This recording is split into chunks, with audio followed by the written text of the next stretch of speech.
This is recording.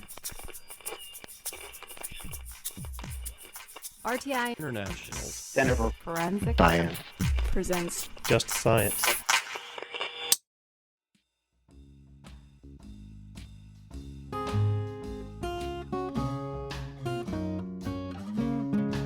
Welcome to Just Science, a podcast for forensic science professionals and anyone who is interested in learning more about how real crime laboratories work. April is Sexual Assault Awareness Month, a campaign designed to raise awareness about sexual violence and provide methods to prevent it. In honor of Sexual Assault Awareness Month, Just Science interviewed Pat Speck, a board-certified family nurse practitioner and professor at the University of Alabama Birmingham School of Nursing, about sexual assault testing and victim-centered care. Sexual assault evidence collection has changed dramatically over the years. From the original test tubes and cotton stoppers to the advanced sexual assault kits in use today, advancements in science have fundamentally altered the process of testing for sexual assault. Listen in as Pat Speck discusses her research, the importance of trauma-informed care, and the evolution of sexual assault evidence collection in this episode of Just Science.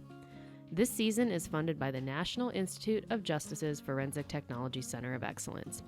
Some content in this podcast may be considered sensitive and may evoke emotional responses or may not be appropriate for younger audiences.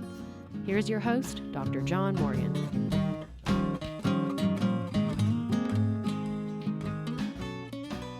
and welcome to Just Science, the podcast for forensic science professionals. I'm your host, John Morgan, with the Forensic Technology Center of Excellence, a program of the National Institute of Justice operated by RTI International.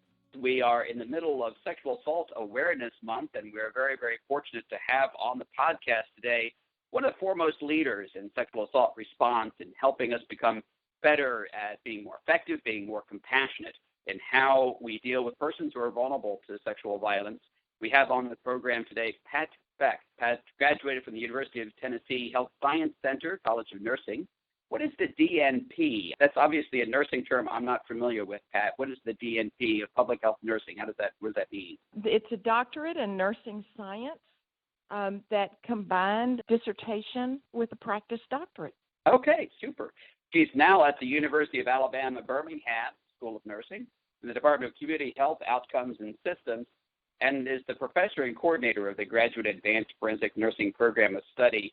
She's a board-certified family nurse practitioner, and as a forensic nursing practice expert, has seen or supervised the care of over 15,000 acutely victimized persons. She partners with forensic laboratory experts to collect samples for research about extended postcoital intervals and produced evidence in 2015, again in 2019, to expand timing for DNA detection with enhanced methods in reproductively aged minority and non-minority women with global implications. And she's been involved in just about every corner of the forensic nursing community, in the American Academy of Nursing, as in the Global Health Expert Panel and the Violence Expert Panel, president of the International Association of Forensic Nursing, chair of the Public Health Association's Family Violence Protection Forum Caucus. She received the Lifetime Professional Impact Award from the End Violence Against Women International in 2017. Welcome to the podcast, Pat. Thank you, John. So it's always a difficult time to be thinking about sexual assault, and it's a very sensitive topic. Did you start in your career in nursing with the idea that you wanted to get into forensic nursing? And was forensic nursing even a thing back in the 1980s? You know, that's a great question. I actually worked in the emergency room in a pediatric hospital and was very unhappy with being a nurse in a hospital. So I talked to my advisor, who said, you need to come back and be a nurse practitioner. So within a couple of months of graduating from a BSN program, I was back into graduate school. And I bounced around, but while working in the emergency room and the ambulatory care clinic, triage nurse, that kind of thing, I met a physician, Dr. David Miram, and he was seeing children who had been sexually assaulted. And at the time, I was aware there was a program in Memphis called the Memphis Rape Crisis Center. It was started by Dr. Beverly Bounds in 1973. She received a Health and Human Services grant to begin to use nurse practitioners as sexual assault response nurses. They already knew how to do all kinds of physical exams on patients as well as genital exams, and it was an ideal match. They had to get it through the courts. Courts said, of course, nurses can be experts, and the 3 nurses that were trained at the time, and you're right, it was a different industry. They were trained by some of the leaders in the field at the time. They worked in the forensic laboratory, they were prosecutors, and they were law enforcement. They didn't teach them how to nurse. They knew how to nurse. What they did was teach them what the different roles were in the investigation of a crime. And they asked that the nurses, while they were examining these patients in that medical arena, would you also collect some samples? And this is what you have to do to those samples. Now, at the time, John, you're right, it was very different. We used a Johnson & Johnson kit that was based on the Vitulo kit that came out later, but it was actually test tubes and cotton stoppers. And it was sealed, it was plastic, it was designed to be refrigerated and picked up on the same day, taken to the lab and developed. A novel idea, correct? At the time, I was needing a graduate thesis because at the time we had to complete a thesis. And so I wanted to study the nurses. And they said, hell no, but we have a question about the victims that we'd like for you to study. So they saw at the time about 300 or so victims a year. That number doubled the year that they opened. And by the time I looked at the population, they were seeing about 500 to 600 a year. And this had to be in 82 to 85. Just like we know today, we didn't get a lot of participation. It took me almost 2 years to get the 35 that I needed to have statistical significance. But what I looked at was the state trait anxiety. And in my research, I found that the state anxiety, that is what they felt like after the rape, was very, very high. But the trait anxiety was very normal, like the rest of the population. I never followed up. What is trait anxiety, Pat? Trait anxiety is what we carry around in our daily lives. How much do we trust our environment? And what I found out later was that some of the researchers had actually followed up 6 months later, and they found no difference between trait and state anxiety. I think that research put me on a trajectory of knowing exactly what I wanted to do as a nurse practitioner. I wanted to study. I was curious about what happens to people. And more importantly, I eventually went to work there and became the coordinator and was that for about 20 years. It was a unique situation because the city-county collaborated. The public health department was part of that, and the public health department was the partner necessary in order to provide the medical treatment. So it was a nice situation. It's been duplicated in other communities now, but the majority of these programs now are in hospitals, and they have to be because the RN is the nurse that is available 24/7, 365. So that's how I got started. I needed a research thesis. Well, it's interesting to me because we still have the same problems today. I don't know whether they're better or worse, actually, where having folks from public health, folks from the forensic science, law enforcement, prosecutor communities, they're all very different communities, as you well know. And the sexual assault nurse is kind of stuck in the middle between all of those different collaborations. Oftentimes, they might be, the only person who really does talk that broadly to that number of people. Do you think that kind of cross-disciplinary collaboration is better today? Have we made progress from the days that you experienced in the public health department in Tennessee? What I hear you asking is, do teams work collaboratively? And yes, they do. Do they understand the distinctions in each other's roles? Probably not, but they respect it. And so, for instance, I'll speak from the nurse perspective. The registered nurse is a licensed provider, and every relationship that they enter is governed by that license in their state. So they don't have the liberty to step outside their role, which is why in many states they evaluated the role of the responder, the nurse responder, in this case the forensic nurse in sexual assault care. They evaluated that role. And the big stickler in the early days, and I testified in front of a number of boards of nursing, the big stickler was, can a nurse insert a speculum? Can a nurse use a colposcope?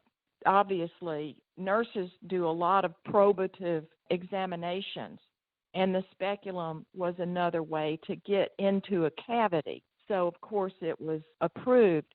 The colposcope was considered diagnostic by many, but the colposcope is a magnifying glass. So if you take away a magnifying glass from a provider, you might as well remove all the glasses, because a lot of people have magnification because of their visual deficits. So those early hurdles were, the nursing role was understood, that they enter a patient relationship. They provide care that leads to a medical diagnosis, and that's for the RN.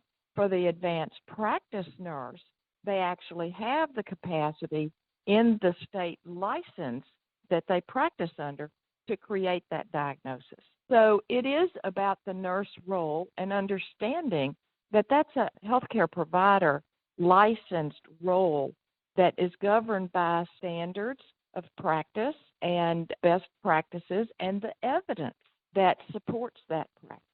Now, one of the watchwords in the community today is victim-centric care.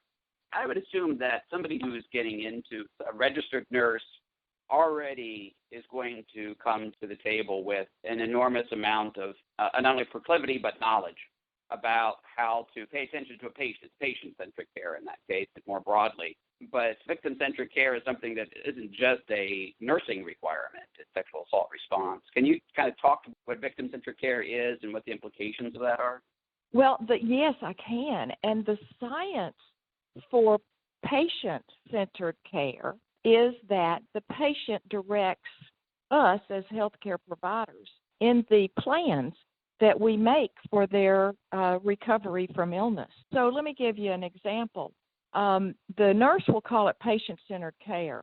Since the rape awareness was after nursing, they adopted the term victim-centered care, because nurses have always, under their code of ethics with interpretive statements, have always considered the patient the center of their being. We are that support for that patient. But it's not only support. It really is an approach to a patient that understands that patient is a unique human being with unique experiences, with unique goals, beliefs, and preferences. That individual, and the nurse enters their world and then helps that person with all of those things that make them unique, offers them a smorgasbord of options for their care to improve their health. Because nurse is not disease-focused. Nurse is health-focused. So in order to obtain health, one has to know about disease, know about the medication they're taking, know about living activities that will improve health, and then the nurse is responsible for ensuring that patient has that information and actually understands it. And then that's a whole other body of science called health literacy. But when we look at patient-centered care, it's driven by our code of ethics. And our code of ethics is well explained, available online to all who can go and look it up and see how nurses are socialized into patient-centered care. When it's extrapolated to victim-centered care, it is just a term that is used by others who don't have the complexity of the relationship that's licensed in those states. That's really interesting, Pat. But let me challenge you a little bit from the perspective of a different kind of practitioner. And let's just focus, for example, on law enforcement. To some extent, I'd say a really good police officer has this more holistic view of how he or she operates in the community, right? The whole community-oriented policing model is part of that, and the idea of creating public safety as opposed to merely enforcing the law kind of has some similarities to patient-centered care, I think, in a way. But on the other hand, they have what they would call a job to do as well. They are going to be much more effective if they are able to have that same philosophy of being victim-centric, and especially if they're able to work with a well-trained nurse practitioner, especially if they're trained in sexual assault nursing per se. But are you expecting too much from a police officer to be able to get deep into this when they're at their point of care, which is a very different kind of point of care than a forensic nurse would have? From a nursing perspective, I work collaboratively with lots of different disciplines. Each one has a different goal. And the challenge is, I take that challenge, that the officer who uses principles of patient-centered care in the victim-centered care philosophy will also realize the uniqueness of that individual and respect that individual. And when the person begins by telling them what happened to them, explaining their life experience of a sexual assault, the expectation is that they are not rude to them, that they initially take it down, believe them, reinforce that, encourage them to talk about it from a point of neutrality, and they take the information in without harming the person. Now, let's go back and let me give you an example of how that doesn't work. And I think that contributed to the rape kit backlog and very well explained by Dr. Becky Campbell in terms of her analysis in the Detroit experience. An officer sees a teenager in a home complaining of a sexual assault. The assumption in the officer's mind is this is a wayward teenager, parents are not home, and consequently she had her boyfriend over and she got caught. That assumption minimizes the objectivity and the potential to capture a rapist. And that's not victim-centered care. What is victim-centered care? You see the same teenager who had her boyfriend over, they had sex, but now she says, my lived experience is this man knocked on the door, I let him in, and he raped me. That's a very different thinking process. It now says this man's a stranger, maybe there's fingerprints, maybe we can do an investigation.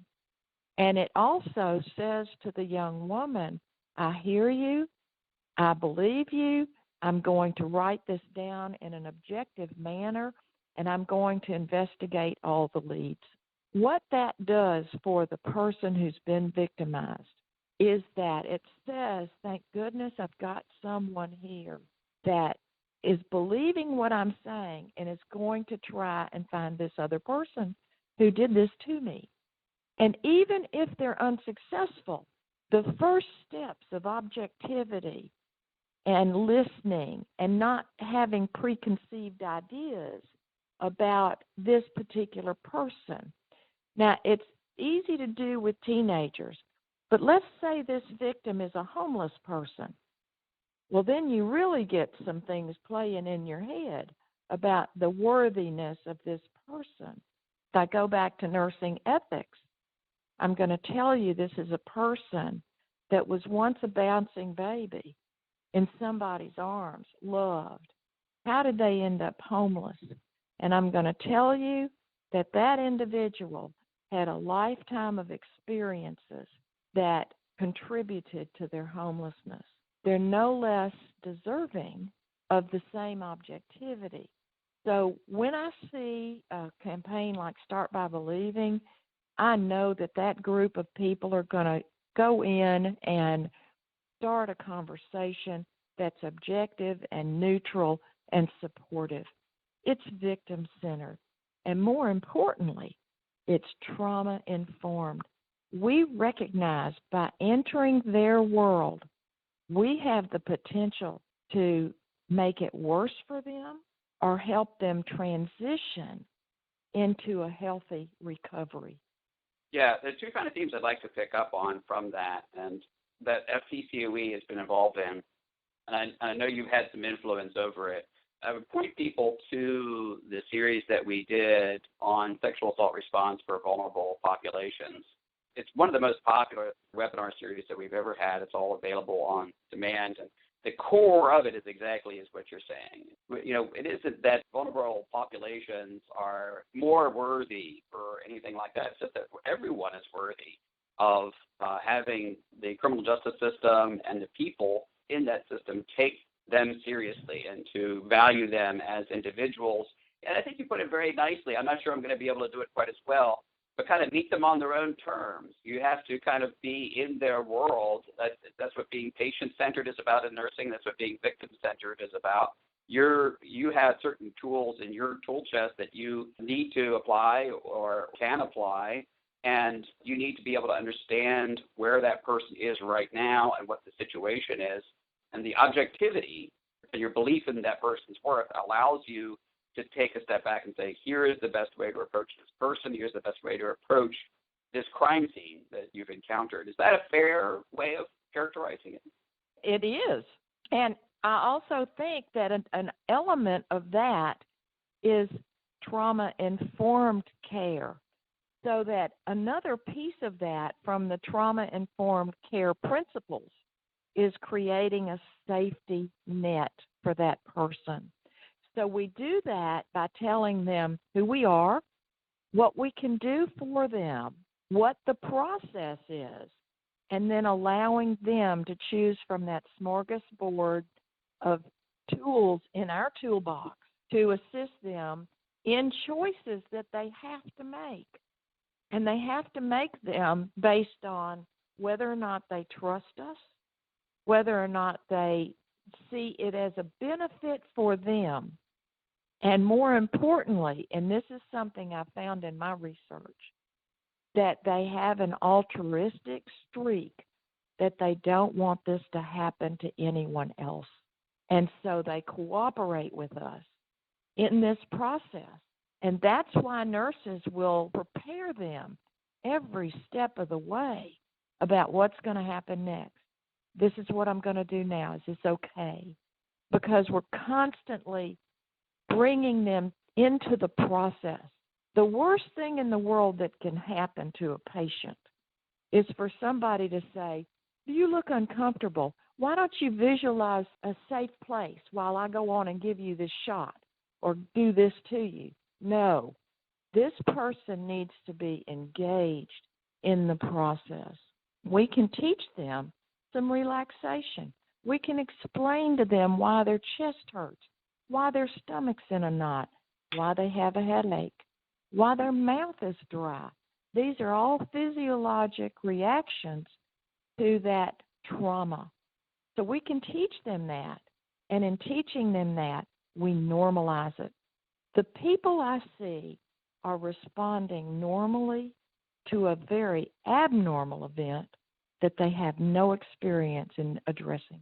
So the other theme I think is really interesting, and I'd like to kind of go back a little bit to that Johnson & Johnson kit and talk about evidence collection, because the other theme is that when we do these podcasts, because we're now into over 2 years of them, a lot of forensic examiners who didn't give up on a piece of evidence or on a case, and they remembered the victim throughout the process and decided that they weren't going to let it go, right? They were going to make sure that they did every due diligence they could. In many cases, that wound up solving serial murder cases or serial sexual assault cases and other very, very serious violent crimes. So the issue is kind of how evidence collection has changed over the years. What was the object of that Johnson & Johnson kit? Because we didn't have DNA testing in the 1980s.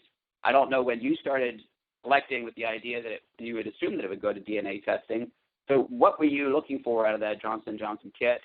Kind of what was the object of the collection at that time? Interesting you should ask. It was all about serology. when you found semen, and as a nurse practitioner, I would put the sample on a slide, and I would put a cover slip on it, and I would look for motile sperm. I would also stain the cells and look for disease states because I could treat the patient. I would send the samples off to the laboratory, and they would look for secretor status. The first thing they would do is type it for the blood. And if the assailant happened to have a rare blood type, then the persons they picked up as suspects were eliminated if they were from a different blood type. So it was an exclusionary test as opposed to DNA, which is an inclusion test. In fact, it's an identity, depending on the test that you use. So we looked for secretor status, which was why we needed to keep the Q-tips moist, because they were looking at the cellular content of the material and looking for the number of blood cells that were in that seminal bolus, which included white blood cells, which were nucleated. So you may remember in the 50s that the DNA helix was discovered, and then in the 70s they had perfected the DNA test called RFLP. And then in the 80s, when I came along, they were talking about the potential of DNA solving crimes. And I thought to myself, I said, okay, we're already doing a lot of work, so let's just collect a Q-tip and dry it. And so we bought a dryer, and we collected Q-tips and started drying. First of all, there were too many kits to develop at the laboratory. So they said, we've got to have a way to store these. At the time, police were making the decision based on whether or not a suspect was found and if a case was moving forward to develop the kit. Makes sense. If you have a suspect, you want to build the case going into court. That's a law enforcement decision, not a nurse decision. When we started drying kits, we went to the boxes, and because at that time things increased so much, we were eventually, I'd say by, 1988 to 1990 or so, we were ordering 1,000 boxes a year of rape kits. And in my 20 years there, we saw an average of 1,000 a year. And remember, they were in business 10 years before I got there. So we were seeing this amount of people. And then the 10 years since I left, there's another 1,000 every year. So when you start looking at the number of dried samples that began in the 80s when I was the coordinator, that were stored in police storage because the process at the time was to have a suspect and move forward. The other thing that you have to remember about the DNA is that when they got the capacity in the crime labs to do the RFLP in my area, it used up the entire sample. So PCR came along first. And when the STRs came along, if they had developed the RFLP at the time of the assault, they had no more evidence. So I fast forward and the rape kit backlog, and the process changed. Now we develop all rape kits based on the visibility and the capacity of CODIS, the routineness of the laboratories having the capacity to develop STR, and the rapidity of the testing that is available now. You go from hours and days of RFLP to minutes, literally, and multiple samples, with the process taking no more than a day. Then it's an issue of backlog and getting things developed. So the point I'm making is it any wonder as awareness grew and processes changed and science advanced that we have a backlog of thousands of kits since we've been collecting for 40 years? Well, I think it's important to even recognize that change in science has fundamentally altered the entire process, right? Going from serology and, as you called it, an exclusionary test to the ability to do identification, and as your research shows, I'd love to talk about that. And we're now able, a fair amount of time after the fact to do a collection that results in a DNA profile on an assailant. That's a revolution, and behind that is a whole set of systems. When I started at NIJ, the entirety of the DNA Convicted Offender Index was under 1 million people nationwide. And in certain states especially that had built up their database, like Virginia, your chances reasonably good that you were going to get a hit, but not nearly what they are today. You're now able, instead of saying, okay, is this person in front of me, can I determine whether they're excluded by the sample, you can say, is the person anywhere in the world just about ability as matching this DNA profile, 1 in 100 billion?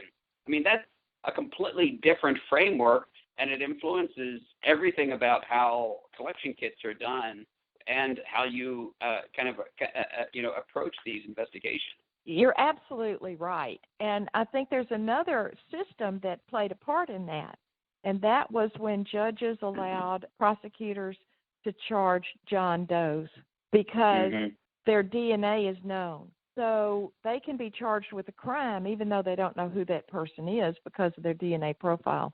So it takes all of the systems, and it was a sea change, but it was a sea change that was predictable as science marches forward and as visionary people were able to change what they did in terms of the collections.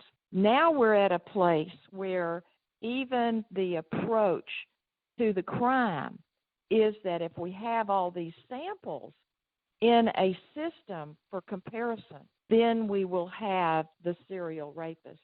And consequently, the advocates who contributed significant knowledge in the early days about crimes that looked alike, so they would work with victims, and the victims were saying the same things about these offenders. They knew the cases were connected, and they would alert the police department. And sometimes they'd pick up. But then the offenders changed their behaviors, too, with each crime to throw off the police department. Today, because of this science, the DNA doesn't lie. Now, it may be there because that person was part of that circle, and transfer DNA is a totally another podcast. But it is identifiable.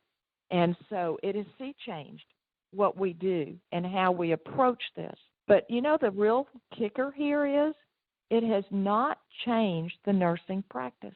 Nursing practice is still governed by the license, the ethics, and the scope and standards that are in this area. Tell me about your research in postcoital interval. Is that based on YSTR work, or is that broader than that? Tell me kind of what you've been doing these last few years in that area and what the implications are. Yeah, this is really an exciting event. The Department of Justice saw value in it and has funded it, and we're marching forward trying to distinguish populations. In the 90s, I was chosen to be the token nurse on the laboratory director's technical working group. And I would listen to the research that they were accomplishing, and I was thinking to myself, they're not out there with the person, and they don't understand the clinical nuances in individuals. And so in some of those conversations, I would challenge, what about this variable? What about this variable? What about this variable? And because they were collecting and looking, and depending on the testing that they were testing in their research, they couldn't tell me. So I asked Dr. Jack Ballantyne if he would partner with me to begin to tease apart the variables that influence DNA detection and recovery. And he agreed. We designed a research project, and it was funded in 2009. And we had a nationwide search using forensic nurses to collect samples from volunteers. And we had about 150 volunteer, and of those, we had about 66 complete the entire protocol. So let's talk about the difficulties in the protocol. It required 10 days of abstinence, and abstinence required protected sex and no digital and no oral sex too. And so when the couples had to abstain or use condoms without spermicide, we had some dropout. The samples were sent to the lab, and this is my disclaimer. I am not a lab person. I'm not a DNA specialist.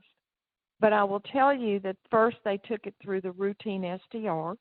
We called that a standard STR, and then they moved it to an experimental enhancement of YSTR.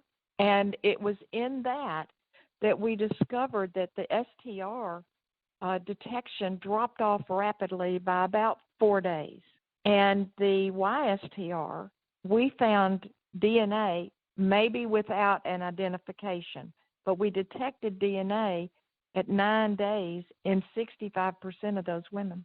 So it may not be enough to create a profile, but science marches forward, and so it informs laboratories about when to move a case where STR is not providing a detected sample and move it into YSTR. And this is particularly true for the extended postcoital interval. A delay in reporting by anyone might say to the lab, let's move straight into YSTR, recognizing that there are systems issues with CODIS and that states began to keep YSTR records like CODIS and are comparing across state lines now. So we know that as the science moves forward, these enhanced methods are going to take hold. So sure enough, the STR began to be enhanced, and now they use an STR method that detects more alleles. So, Pat, then you had a second grant to look at the question of detecting more alleles. How did that get structured, and what was the reason for that second grant, and how did that proceed? Our first grant, the population of volunteers, while we had about 15% minority, the numbers were not great enough to make a statement about minority populations. So I found statistical significance with two variables that influence DNA detection and recovery. And those variables were hormone, birth control, and menses. Now, it makes logical sense, doesn't it, that a period would wash out sample. Yeah. However, it didn't wash it all away. And so that 65% detection turned into 50%. And with hormones, it was even further. I think it was in the 40% range. And when you combined it, it was in the 50% range. But this population was non-minority. And so when I applied for the second grant, I specifically wanted minorities to participate to increase the number so that I could look for statistical significance and determine if, in fact, minority populations had the same detection rate. And recruitment is tough. The protocol is tough. We had another 150 or so volunteer, and that report will be coming out, by the way, soon. And what we did is we determined first, was there a difference in the populations? And finding none, we combined the data. And when we combined the data, we found that the 17 allele testing that we used in the first study had been replaced with the 27 allele testing. So in order to compare apples to apples, we took away the additional 10, saved them, that's another report that's going to come out, and compared the 17 to the 17. And then we took it through the enhanced method to see if, in fact, it bore true again. So the first step was to compare the populations to see if there were differences in the populations. There were not. Once that statistically was determined, then we combined the data and determined that the same two variables were influencing DNA detection, however, not as much. And so we found statistical significance with hormone birth control when using the STR method. We eliminated statistical significance for menses, and that may actually have to do with collection technique, and I'll talk about that in just a minute. So as the science builds, this particular research study that is the largest in vivo prospective study done on DNA detection determined that the STR method that is used with the 17 alleles is the least effective. The 27 alleles is effective to 5 days, but in that group it drops to 20% in 5 days. Using the YSTR in the extended postcoital intervals, that is the tests with the enhanced methods developed by Dr. Ballantyne, that you will find DNA in 65% of the women at 9 days. And it held true throughout the study. So when we look at probative samples, the closer to the 9 days we get, the less likely it is to be probative, but we still have DNA detection. And so my sense is that the science, just as in the 70s, 80s, and 90s, moved forward, that the science will move forward and become more sensitive in the future so that this study will inform the researchers about that. Now, this is on reproductive-aged women, minority and non-minority, and we now know what fertile couples from men who have sperm bolus in the semen, we now know what that looks like. What we don't know, half of the males in the Americas are infertile, and of those, a third are vasectomized. When you have semen with no sperm, we don't know what that DNA detection looks like. So let's go back to the human beings who are evaluating these cases. And you get a report from the lab that says no DNA detected using STR methods because that's what the lab uses. Or we have DNA detected, but we don't have identity. Or we have DNA, but it's not probative. The natural inclination is to go to, well, it didn't happen. And I'm here to say to you, there's no evidence to say it didn't happen because we don't have the evidence on men who have no sperm. Think about that. And a third of the males are vasectomized. Right. So you're going to be covering some of this in some webinars you're doing for FTCOE coming up. Can you kind of talk about what you're anticipating in those webinars so that people can anticipate that? I think that based on what we're hearing now, I think a lot of people are going to be very curious about tuning in for those. Right. Another area we don't know about is what happens in menopausal women. And menopausal women have the same issues that children have. So that's another area of research that needs to be accomplished. The webinars are going to cover things like elder abuse and trauma-informed care. And in particular, one that I enjoy teaching to my students who have to create differential diagnosis is the neurobiology of trauma.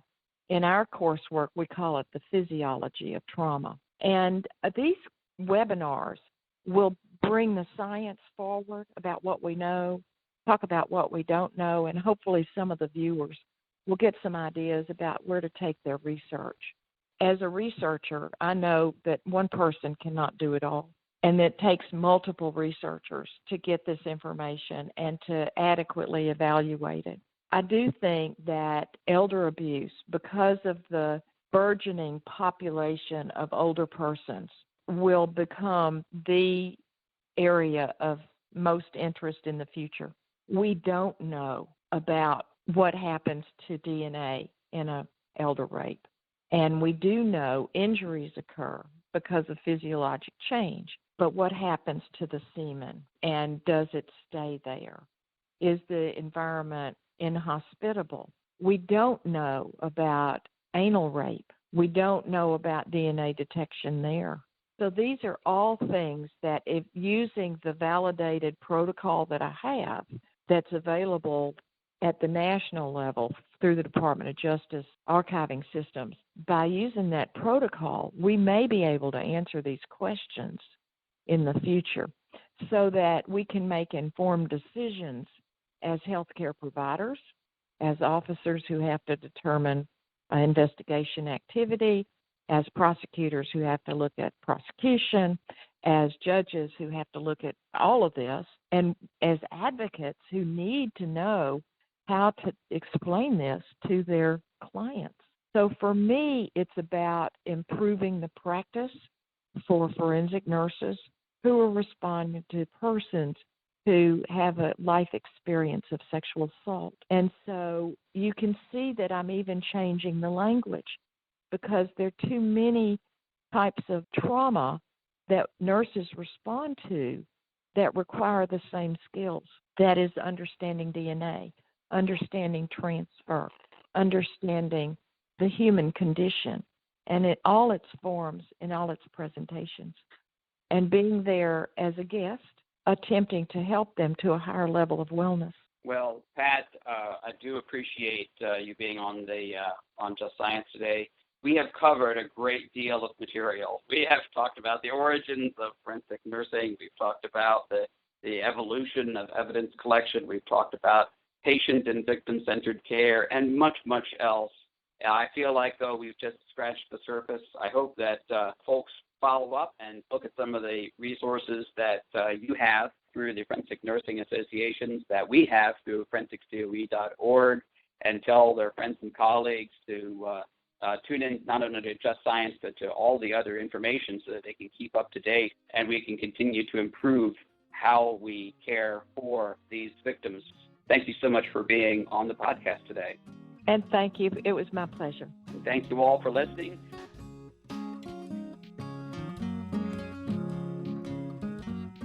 Next week, Just Science interviews Dr. Patricia Melton and Dr. Kevin Strom from RTI International about their work with the Sexual Assault Kit Initiative Training and Technical Assistance Program. Opinions or points of views expressed in this podcast represent a consensus of the authors and do not necessarily represent the official position or policies of its funding.